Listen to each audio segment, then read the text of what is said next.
Milwaukee, May 27, 1991. A little after 2 in the morning, 2 women flag down a police car. A boy is standing in the street, naked, bleeding, so heavily drugged he can barely stay upright.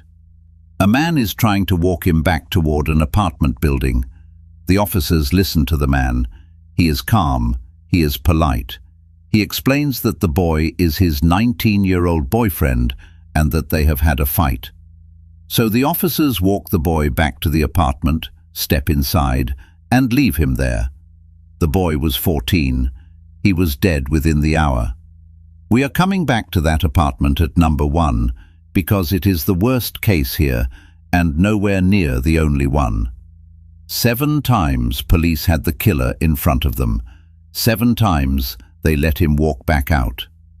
Number 7.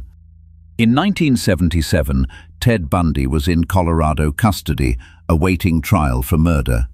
He was acting as his own lawyer, so the court excused him from handcuffs inside the courthouse.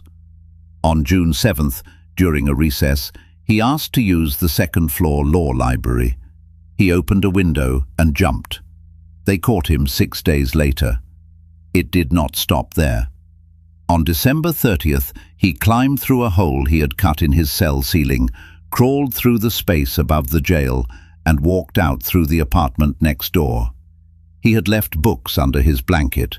Nobody noticed until the middle of the next day. He reached Florida on January 8th. A week later, he attacked 4 women in a sorority house, killing 2.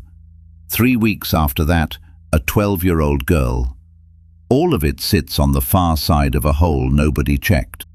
June 13, 1983, Anchorage, Alaska. A 17-year-old named Cindy Paulson runs into traffic, still handcuffed, and flags down a driver. She tells police everything. A man pulled a gun on her, took her to his house, chained her by the neck to a post in the basement, then drove her toward a small plane he was loading to fly her somewhere else. Her sneakers were still in his car. She described the house, and she described the plane. Police brought the man in. He was a baker, a husband, a business owner. He told them she was a prostitute inventing a story to extort him, and 2 friends swore he had been with them all evening. The police believed the baker. Robert Hansen stayed free for 4 more months. When they finally searched his house, they found jewelry belonging to missing women and an aviation map marked with the places he had buried them. He confessed to 17 murders. Everything the 17-year-old told them was true. In 1968, in Waterloo, Iowa, a 26-year-old restaurant manager named John Wayne Gacy pleaded guilty to sodomy with a teenage boy. The judge sentenced him to 10 years. He served 18 months. Inside, he was a model prisoner. He earned his diploma, ran the inmate chapter of the JCs, collected a service award. In June 1970, the parole board let him out. He moved to Illinois, built a construction business, worked his way into local politics, was photographed with the First Lady of the United States, and performed at children's parties dressed as a clown. Over the next 8 years, he murdered at least 33 young men and boys. Nothing failed here except the release. The system caught him, convicted him, and sentenced him correctly, then let him out in a sixth of the time because he was polite and he filled in the forms. In the early 1980s, bodies of young women began appearing along the Green River, south of Seattle. Gary Ridgway was on the suspect list early, so in May 1984, detectives did what that era considered rigorous. They gave him a polygraph. He passed, and passing moved him down the list. 3 years later, they searched his house and took a saliva sample, a piece of gauze he chewed on, sealed into an envelope. That envelope went into an evidence locker, and it sat there. In 2001, a lab ran it through a DNA technique that had not existed in 1987. It matched material from 3 of the victims. Ridgway confessed to 48 murders and is believed to have committed more.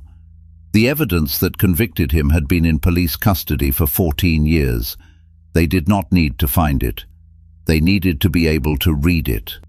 Between 1975 and 1980, a man was killing women across the north of England, and West Yorkshire police were running the largest manhunt in British history. Peter Sutcliffe was interviewed at least 9 times.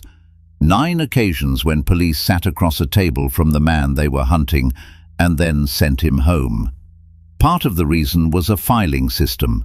The incident room ran on paper index cards, cross-referenced by hand. His car had been logged in red light districts again and again, but buried in millions of cards, nobody could see the pattern. The official inquiry found that this fault allowed him to, quote, continually slip through the net. The other reason was a voice. A hoaxer sent tapes claiming to be the killer in a Wearside accent. Detectives staked the hunt on that voice publicly, so every suspect who did not sound like it was pushed aside.